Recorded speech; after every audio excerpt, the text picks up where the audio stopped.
갖고 있습니다. 그래서 선지자는 그 가슴 속에 하나님의 말씀이 끌어올라야 그 말씀을 성도들에게 대언해 줄 수 있다는 뜻인데요. 지난 한 주간 제 마음속에 대단히 끌어오르는 것들이 있었습니다. 첫 번째는 이 정부에 대한 분노가 끌어올랐죠. 어떻게 이럴 수가 있는가? 모든 어떤 단체들 두고 교회를 향하여 이렇게 급박할 수 있는가는 그런 분노가 일어났죠. 근데 그것은 합당한 끌어오름이 아닌 것을 발견했습니다. 그리고 나서 주께서 제 마음속에 주시는 소원은 이런 시대는 앞으로 계속될 것인데 중요한 것은 성도들이 이러한 때에 어떤 믿음을 가지고 살 것인가, 그것이 더 중요하다는 깨달음이 제게 왔습니다. 그래서 오늘은 사실은 감사에 대한 하나님의 말씀을 전해야 되는데 제 안에 이런 끌어오름이 있는데 그 끌어오름이 저와 여러분이 마지막 때를 어떻게 준비할 것인가 하는 그 주님의 마음을 가지고 하나님의 말씀을 대언하고 싶은 마음이 끌어오른 것입니다. 사랑하는 성도 여러분, 오늘 성경 이 말씀은 예수님이 직접 하신 말씀입니다.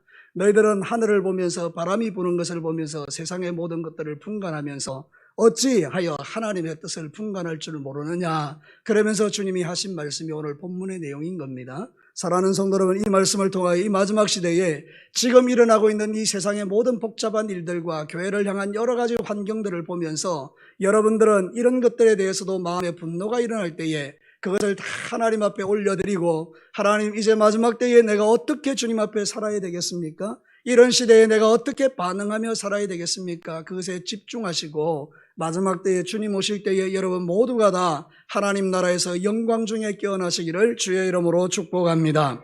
오늘 이 성경 본문에 보면 시대를 분간하라 할 때 그 분간하라는 뜻은 도키마조입니다. 도키마조라는 것은 뭔가 하면 시험하라 이런 뜻입니다. 도대체 뭘 시험하라는 것입니까? 하나님의 뜻이 무엇인지를 시험하라 이런 뜻입니다. 그러니까 우리는 이 시대를 살아갈 때 성도들은 막 사는 게 아니고 하나님이 지금 이 시대에 어떤 일을 하고 있는지를 도키마조하라는 겁니다. 하나님의 그 뜻이 무엇인지를 시험하고 분별하라 이런 뜻입니다. 우리가 하나님의 뜻을 알면 하나님 말씀대로 살아갈 수 있죠. 여러분의 모든 생애 가운데에 하나님의 뜻을 분별하고 마지막 순간까지 주님의 말씀을 따라서 여러분의 신앙이 흔들림이 없이 주님 앞에 믿음 생활 잘하시기를 본당에 있는 모든 주의 백성들과 이층에서 예배하는 모든 백성들에게 주의 이름으로 축복합니다. 자, 오늘 이 성경 본문을 통해서 우리는 분별하는 지혜를 가져야 되는데 첫 번째는 무엇이 옳고 그른지를 분별하는 지혜가 필요합니다. 저를 따라서 한번 합시다. 무엇이 옳고 그른지를 분별하는 지혜가 필요하다. 오늘 57절 말씀을 한번 보겠습니다. 주님께서 이렇게 말씀하십니다. 57절에 함께 읽어볼까요? 시작. 또 어찌하여 옳은 것을 스스로 판단하지 아니하느냐. 주님께서 모여있는 무리들을 향하여 말합니다. 옳은 것을 분별하고 판단하라 이렇게 말하는 겁니다. 여기 있는 이 옳다라는 말은 세상적인 어떤 가치의 옳음을 말하는 게 아닙니다. 여기서 옳다라고 말하는 것은 하나님이 뭘 옳다라고 여기는가 그거를 분별하라는 거예요. 여러분 PC라고 하십니까? 여기 PC라는 것은 퍼스널 컴퓨터라 그래서 개인이 가고 있는 데스크탑을 말하는 게 아니고요. 요즘 이 시대에는 PC라는 것이 이제 나오는데 PC는 뭔가 하면 Political Correctness라고 그래요. 이게 뭔가 하면 정치적 올바름이라는 겁니다. 여러분 앞으로 이런 이야기를 많이 듣게 될 겁니다. PC, 정치적인 올바름. 그러니까 여러분 이 시대는 어떤 건가 하면 정치적인 올바름이 세상의 모든 걸 주도한다는 거예요. 정치적 올바름이라는 것은 대단히 위험합니다. 그 정치를 누가 주장하는가에 따라서 그 사람들의 주장이 옳음이 되기 때문입니다. 아주 쉽게 예를 들어볼게요. 좌파가 집권하게 되면 좌파의 정치적 판단이 옳음이 되는 겁니다.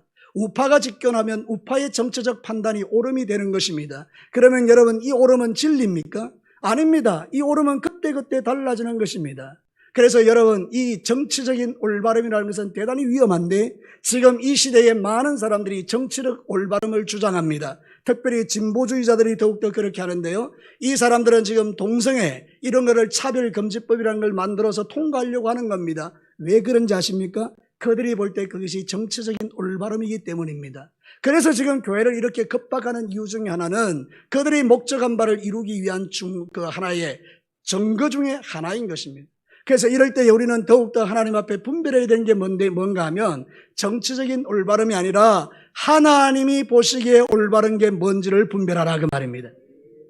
사랑하는 성도 여러분, 하나님은 동성애가 죄라고 분명히 말하고 있습니다. 세상 사람들이 다 죄가 아니라 그래도 하나님이 죄라고 하면 죄가 되는 것입니다. 우리는 그런 분별력을 가지고 살아야 된다. 이 이야기를 지금 하고 있는 것입니다.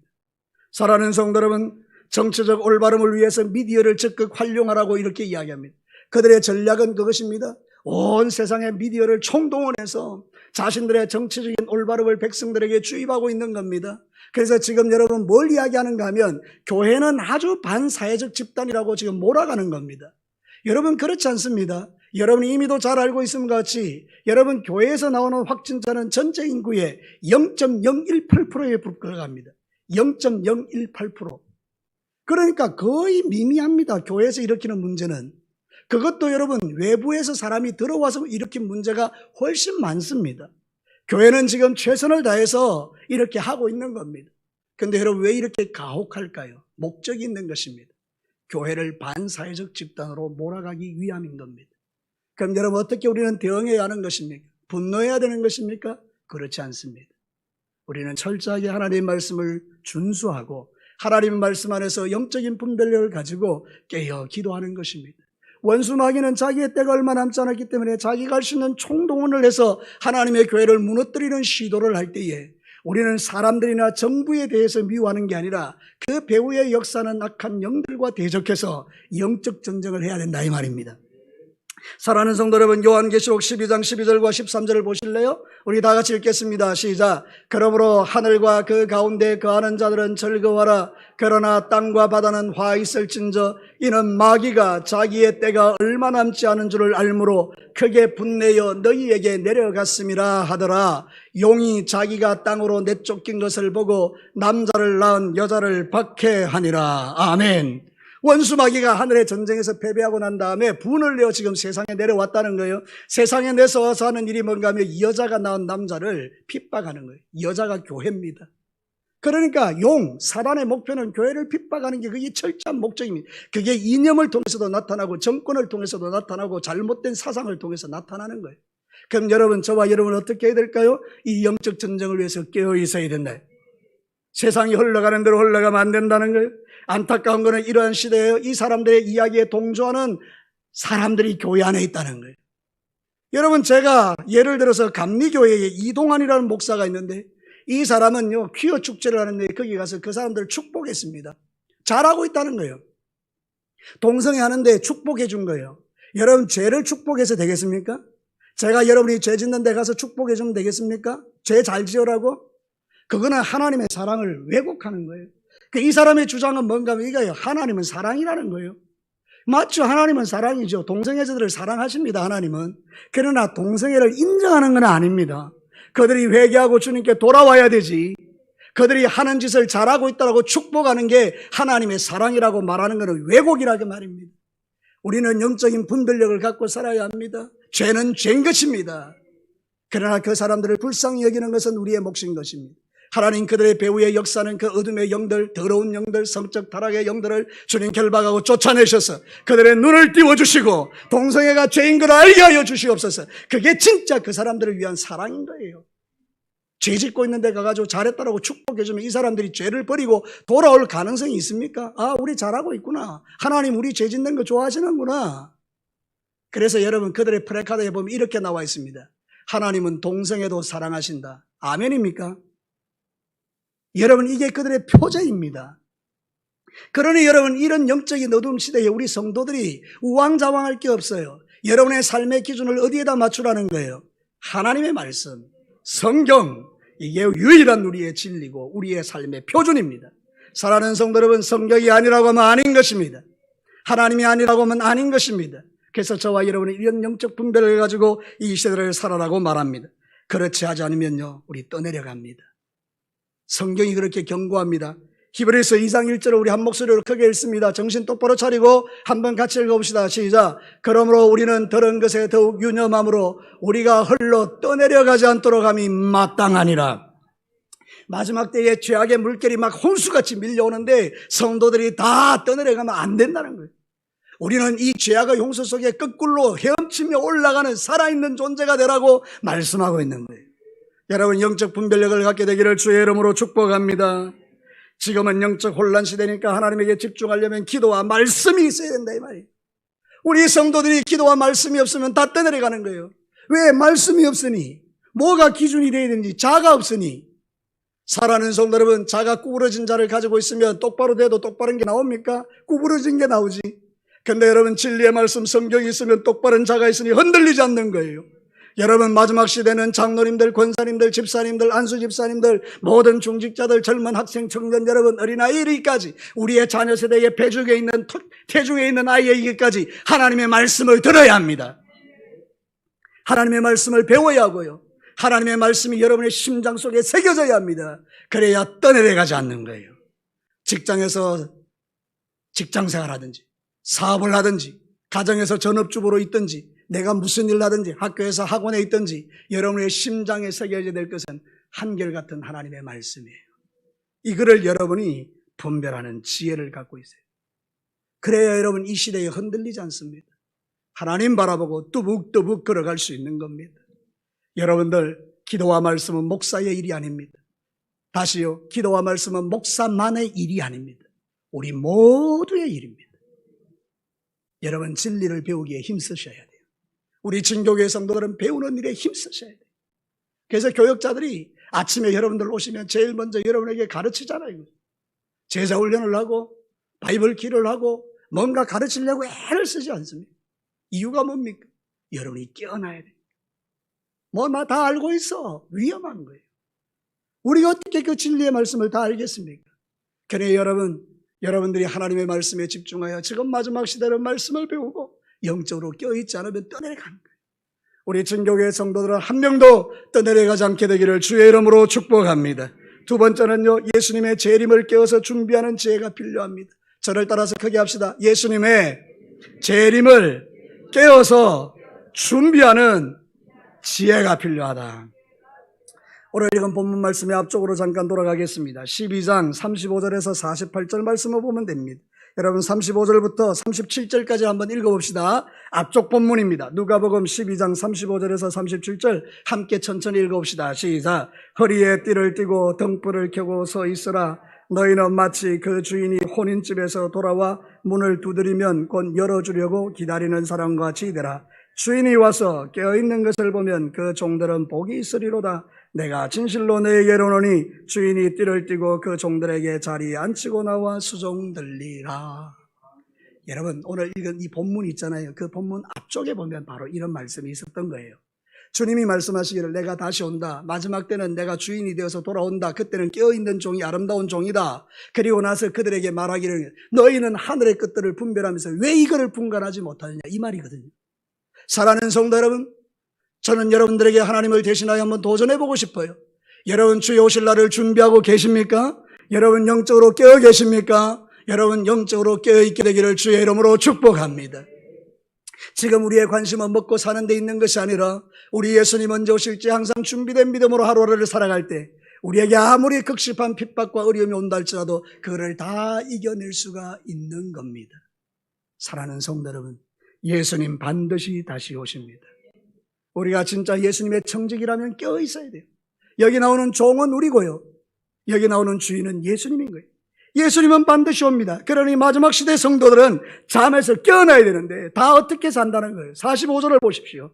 여러분, 45절 말씀 12장 45절 한 목소리로 한번 크게 읽습니다. 시작. 만일 그 종이 마음에 생각하기를 주인이 드디어 오리라 하여 남녀 종들을 때리며 먹고 마시고 취하게 되면, 사랑하는 성도들은 마지막 때에 그렇다는 거예요.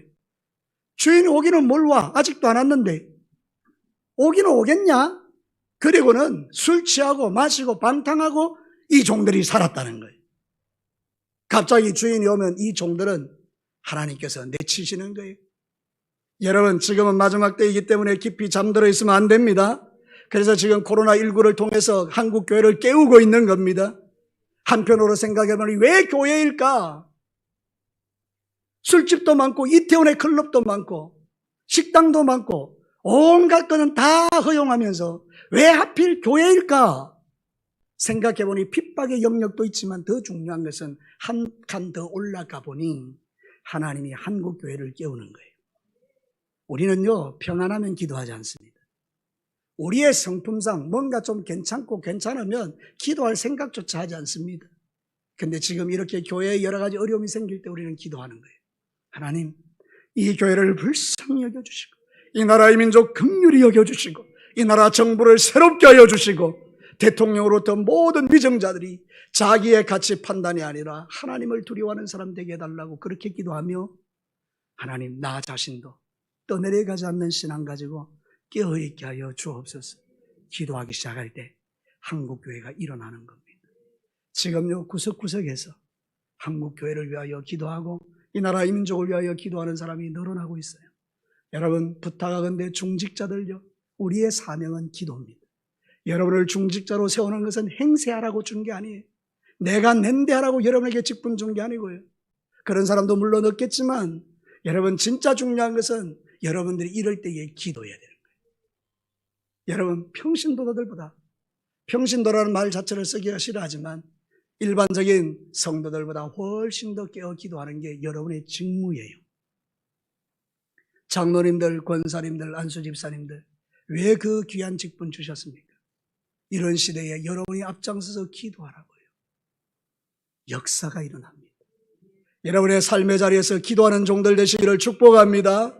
그렇다고 해서 우리 성도들도 기도하지 말라는 이야기 아니에요.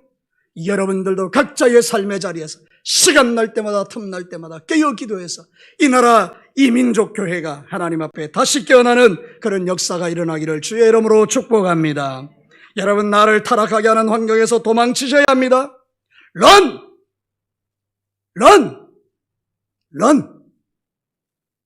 어떤 목사님이, 미국에 있는 유명한 목사님이 시대를 향해서 외쳤어요. 도망쳐라! 너를 망하게 하는 바벨론에서 도망쳐라! 사랑하는 성도 여러분, 지금은 정신을 차리고 나를 타락하게 하고 하나님께 가까이 가지 못하게 하는 모든 환경으로부터 도망치셔야 합니다. 그리고 여러분은 하나님께로 가까이 가셔야 합니다. 점점 더 주님을 가까이 하셔야 됩니다. 이게 지혜인 겁니다. 고린도전서 15장 33절 34절 우리 한 목소리로 크게 읽습니다. 시작. 속지 말라. 악한 동무들은 선한 행실을 더럽히나니 깨어 의를 행하고 죄를 짓지 말라. 하나님을 알지 못하는 자가 있기로 내가 너희를 부끄럽게 하기 위하여 말하노라. 고린도 교회 안에 주님의 부활을 부인하고 주님의 재림 따위는 없다라고 말하는 교인들이 있었던 거예요. 그 사람들이 말하기를 예수님 부활 안 했다. 죄 짓고 먹고 마시고 취하자.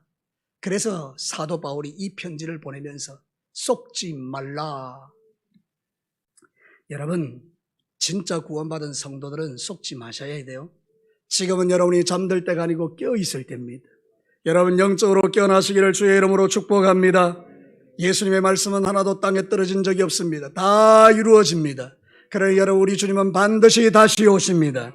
그럼 우리는 영적 전투력을 가지고 이 땅의 삶을 살다가 우리 예수님 올 때 거룩한 모습으로 주님 만나는 게 우리의 기쁨인 것입니다. 사랑하는 성도 여러분, 죄와 싸워서 이기시기를 바랍니다. 여러분을 무너뜨리는 모든 악한 존재와 싸워 이기시기를 바랍니다. 지금 우리는 전열을 정비하고 다시금 예전과 같이 기도하며 말씀에 중심하여 흔들리지 않는 믿음으로 이 시대를 향하여 우리 예수님 다시 오십니다. 이거를 외치는 자가 되어야 되는 것입니다.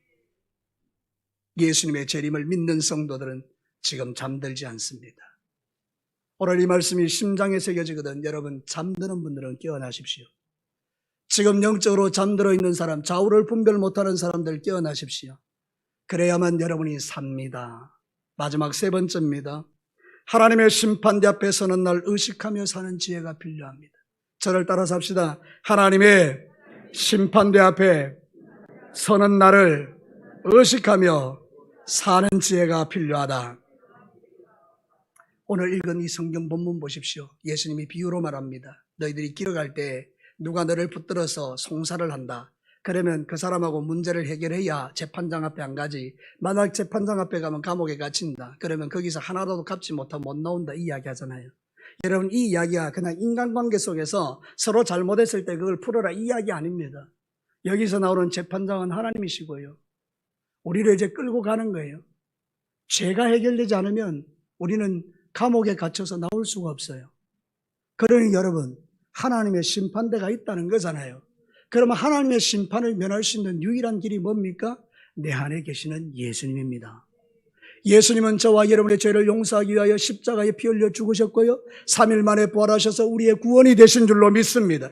그래서 여러분, 우리가 아무리 이 땅의 삶을 살아가는 날 동안에 연약해도 주님이 나를 붙들고 계시면 하나님의 심판대 앞에 섰을 때에 주님은 우리의 죄를 묻지 않는 겁니다. 그러나 여러분, 이 심판대 앞에서 준비되지 않은 자들은 다 멸망받는 거예요. 그래서 여러분, 예수님을 믿으셔야 합니다. 지금 이 마지막 시대에 여러분들이 깨어나라고 말하는 건 뭔가 하면 여러분들이 예수님을 믿으라는 말이 되는 것입니다. 나의 죄인됨을 인정하고 날 위하여 십자가에 죽으시고 피 흘리시고 3일 만에 부활하셔서 나에게 영원한 구원의 보증이 되시는 그 예수를 여러분의 마음속에 모시고 살아야 된다, 이 이야기를 하는 겁니다. 갑자기 심판대가 펼쳐졌는데 내 안에 예수님이 안 계신다, 그럼 여러분 큰일인 겁니다. 이 땅에서는 회개할 기회가 있습니다. 맞습니다. 지금이 회개할 기회인 거잖아요. 주님, 곧 예수님 오시는데 나가 내 잘못한 거 용서해 주시고 회개합니다. 예수님, 내 인생의 주인이 되어 주십시오. 그럼 여러분 즉시로 주님 앞에 용서받고 새로운 피조물로 살아내는 것 아닙니까? 여러분 생각해 봅시다. 내가 이제 죽었는데 눈을 딱 떠보니까 하나님의 심판대가 펼쳐진 거예요. 난 당연히 천국 가는 줄 알았는데 내 안에 예수님이 안 계시네요. 이건 큰일인 거죠. 아니, 이게 지금 심판대 앞에서 예수님이 없다. 그래서 여러분 슬피 울며 이를 가는 거예요. 이 이를 간다는 말 저번에 한번 설명드렸는지 모르겠습니다만은 이가 두려워서 따다다닥 부딪히는 게 이게 이를 가는 거예요. 분해서 가는 게 아니고 하나님의 심판대 앞에 서니까 너무 겁이 나서 이게 따다다닥 이빨이 부딪히는, 이게 슬피 울며 이를 가는 거예요. 여러분, 왜 이런 일이 일어나요? 교회를 마당만 밟았기 때문이에요. 근데 여러분, 진짜 예수 그리스도를 마음에 모시고 살면 이런 일은 안 생깁니다. 그래서 여러분, 예수님 믿으면 됩니다. 여러분을 지금 두렵게 하는 게 아니고요, 이런 어떤 시대 앞에서 하나님의 심판대가 펼쳐질 때 네가 어떤 존재가 되었는지를 분간하라는 주님의 말씀이에요. 너 감옥에 들어가서 갚았어? 여러분, 우리가 인간의 노력으로 내 죄값을 어떻게 갚겠습니까? 예수님이 갚아주셔야 깨끗한 거예요. 그래서 내가 생각해보면 하나님의 심판대 앞에 갔는데 나는 죄가 너무 많은 거예요. 그런데 여러분, 예수님이 나의 변호인이 되어서 하나님 잠깐만요, 내가 얘를 위하여 십자가에 죽었는데 그리고 부활했는데 얘가 나를 믿어요. 저 이마에 인침 표시를 보세요. 나의 자녀예요. 내 거예요. 오케이. 그리고 여러분, 하나님의 심판은 여러분에게 더 이상 임하지 않고 여러분의 이 땅에서 주를 위해 살았던 날들에 대한 상급의 심판을 받아 여러분들은 저 영원한 천국에서 의의 면류관과 시들지 않는 면류관을 받아 주와 더불어 영원히 사는 게 성경 이야기 아닙니까? 그러면 여러분, 오늘 이 말씀을 들으면서 여러분은 두 가지를 생각하셔야 돼요. 첫 번째, 진짜 내 안에 예수님이 계신가? 이 마지막 시대에 이거 꼭 점검하시고, 우리 학생들, 젊은 청년들도 내 어머니, 내 아버지가 예수 믿는다고 당연히 가는 천국 아니니까 내 안에 예수님이 계신지를 점검하고, 내가 예수님이 계신 게 확실하다면 이때부터 여러분들은 이제 깨어서 하나님을 기쁘시게 하는 삶을 살면 되는 겁니다. 요한계시록 20장 12절 15절, 제 말씀이 아니고 성경이 말합니다. 우리 다 같이 한번 읽겠습니다. 시작. 또 내가 보니 죽은 자들이 큰 자나 작은 자나 그 보좌 앞에 서 있는데 책들이 펴있고 또 다른 책이 펴졌으니 곧 생명책이라. 죽은 자들이 자기 행위를 따라 책들에게 기록된 대로 심판을 받으니 바다가 그 가운데 죽은 자들을 내어주고 또 사망과 음부도 그 가운데서 죽은 자들을 내주매 각 사람이 자기의 행위대로 심판을 받고 사망과 음부도 불못에 던져지니 이것은 둘째 사망 곧 불못이라. 누구든지 생명책에 기록되지 못한 자는 불못에 던지더라. 여러분 잘 들으십시오. 천국에 여러분이 하나님의 심판대 앞에 가면 책이 두 개가 놓여 있습니다. 이거는 생명책이고 이건 행위책입니다. 여러분이 일평생에 죄 지은 행위가 여기 다 기록되어 있습니다. 그러면 여러분 이거 딱 펼쳐들면 지옥 갑니다. 아무도 천국 못 갑니다. 행위에 딱 갖다 대서 심판하면 우리는 저를 비롯해서 여러분 여기 있는 모든 분들은 다 지옥 갑니다. 그런데 놀랍게도 생명책이 옆에 있습니다. 이 생명책에 내 이름이 기록되어 있습니다. 이 행위책 자체는 아무런 효력이 없습니다. 주님은 이걸로 나를 판단하십니다. 이게 지금 성경의 이야기입니다. 여러분 마지막 시대에 여러분의 이름이 어디에 기록되어 있어야 됩니까? 행위책에 기록되어 있어야 됩니까? 생명책에 기록되어 있어야 됩니까? 생명책. 할렐루야. 여러분의 이름이 생명책에 기록된 줄로 믿습니다. 주 예수 그리스도를 믿는 자는 다 이 책에 기록되는 거예요. 오늘 이 시간에 하나님께서 우리에게 말하는 거 그겁니다. 너 죄 문제 해결됐니? 너 지옥 갈 죄 다 해결됐니? 너 감옥에 갇혀 있었는데 그 감옥에서 너 다 갖고 나왔니? 예, 나 예수님 믿어요. 예수님이 나의 죄를 위하여 십자가에 피 흘려 죽으시고 부활하신 건 나 믿어요. 예수님 내 죄가 예수님의 보혈로 덮인 건 나 믿어요. 여러분 그게 중요한 거잖아요. 마지막 시대의 성도 여러분, 우리는 종교인들이 아닙니다. 착각하지 마십시오. 우리는 종교인들이 아닙니다. 종교인은 절에 있습니다. 종교인들은 다른 데 있습니다. 그래서 우리는 신앙인이라 하는 겁니다. 신앙인. 하나님을 믿는 믿음을 가지고 하나님을 앙모하며 사는 자, 신앙인. 주 예수 그리스도를 믿는 우리 진교회 성도 여러분, 본당에서 예배하는 우리 사랑하는 성도 여러분, 이층에서 예배하는 우리 성도 여러분, 여러분의 이름이 다 생명책에 기록되어 우리가 이 땅에 사는 날 동안에 주님을 잘 섬기다가 우리 주님 만나서 상급의 심판을 받는 종들 되시기를 주님의 이름으로 축복합니다. 고린도후서 5장 10절 큰 목소리로 한번 읽습니다. 시작. 이는 우리가 다 반드시 그리스도의 심판대 앞에 나타나게 되어 각각 선악간에 그 몸으로 행한 것을 따라 받으려 함이라. 여기는 그리스도의 심판대라고 합니다. 그리스도의 심판대는 다릅니다. 예수님을 믿는 사람들이요, 이 심판대 앞에 서면 행위에 따라 심판받지 않습니다. 그리스도의 심판대는 예수 안 믿는 사람들이 이 심판대 딱 가니 예수가 없는 거예요. 그래서 그 행한 대로 심판을 받는 겁니다. 우리는 이미도 내 안에 예수님이 계시니까 우리는 이 그리스도의 심판대 앞에서 받을 형벌이 없는 줄로 믿습니다. 사랑하는 성도 여러분, 제발 부탁하건대 이 말씀 심장에 새기고 여러분 가슴 속에 종교인으로 평생 살다 만족하지 마시고 예수쟁이로 살다가 우리 주님 만나시기를 주의 이름으로 축복합니다. 모든 사람은 넓은 길로 가고 있습니다. 그러나 주님은 우리에게 좁은 길 가라고 합니다. 다 넓은 길로 가기 때문에 내가 가는 길이 틀린 것처럼 생각할 때 있습니다. 아닙니다. 좁은 길이 주님이 인정하시는 길입니다. 좁은 길은 말씀대로 살다가 핍박받는 길이요, 말씀대로 살다 손해보는 길이요, 말씀대로 살다가 죽는 길이 좁은 길입니다. 넓은 길은 내 하고 싶은 대로, 내가 살고 싶은 대로 내 육체의 욕심을 따라 살다가 가는 길이 넓은 길입니다. 넓은 길의 끝에는 주님이 안 계십니다. 좁은 길의 끝에는 예수님이 계십니다. 세상에 그 어떤 사람들이 동성애가 죄가 아니라도 우리는 죄라고 말해야 합니다. 세상에 그 어떤 사람이 이것 믿어도 되고 저것 믿어도 된다 그래도 우리는 예수님만 믿어야 된다고 말해야 합니다. 이것이 바로 저와 여러분이 마지막 때를 살아가는 지혜입니다. 말씀을 마치겠습니다. 사랑하는 우리 성도 여러분, 이층에서 예배하는 귀한 하나님의 백성 여러분, 우리는 옳고 잘못된 게 뭔지를 분별하는 지혜를 가지셔야 됩니다.